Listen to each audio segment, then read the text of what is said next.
நம்ம பூமியில சாட்டன் கிரகத்துல இருக்கிற மாதிரி வளையங்கள் இருந்தா எப்படி இருக்கும்? அதுதான் மனிதர்கள் பார்த்ததுலயே மிகவும் அழகான காட்சியா இருந்திருக்கும்ல. நீங்க உங்க வீட்ல இருந்து வெளியில வரும்போது வானத்துல ஒரு பிரம்மாண்டமான வளையம் சூழ்ந்திருக்கிற மாதிரி கற்பனை பண்ணி பாருங்க. இது இரவு முழுக்க வானத்துல ஒளிர்ந்துகிட்டே இருக்கும். அதுவும் குறிப்பா ஈக்குவேட்டர் பகுதிகளில் இருந்து இதோட அழகை நம்மளால நல்லா ரசிக்க முடியும். ஆனா இதுலயும் ஒரு பிரச்சனை இருக்கு.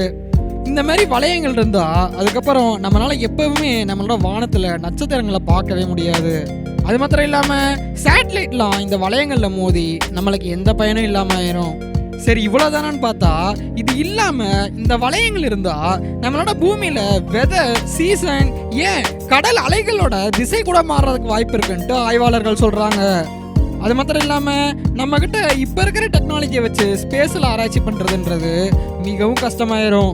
இது ஏன்னா நம்ம ஒரு ராக்கெட்டை லான்ச் பண்ணி அது பூமியோட கிராவிடேஷனல் புல்ல இருந்து வெளியில போனா கூட அது அந்த ரிங்ஸ்ல இருக்கிற ஆஸ்ட்ராய்ட்ல போய் மோதி செதறதுக்கு தான் அதிகமான வாய்ப்பு இருக்கு. இது ஏன்னா இந்த ரிங்ஸ்ல இருக்கிற ஒவ்வொரு ஆஸ்ட்ராய்டுக்குமே அதுக்குன்னு தனியா கிராவிடேஷனல் ஃபோர்ஸ் ஒன்று இருக்கும். அதனால என்னதான் இது மாதிரி வளையங்கள் இருக்கிறதுனால பூமி அழகா தெரிஞ்சாலும் இதனால நம்மளுக்கு நிறைய பிரச்சனைகள் தான் இருக்கு. ஆனா ஆராய்ச்சியாளர்கள் நம்மளோட பூமியை சுத்தி இது மாதிரி வளையங்கள் உருவாகிறதுக்கு வாய்ப்பு இருக்குன்னு சொல்றாங்க.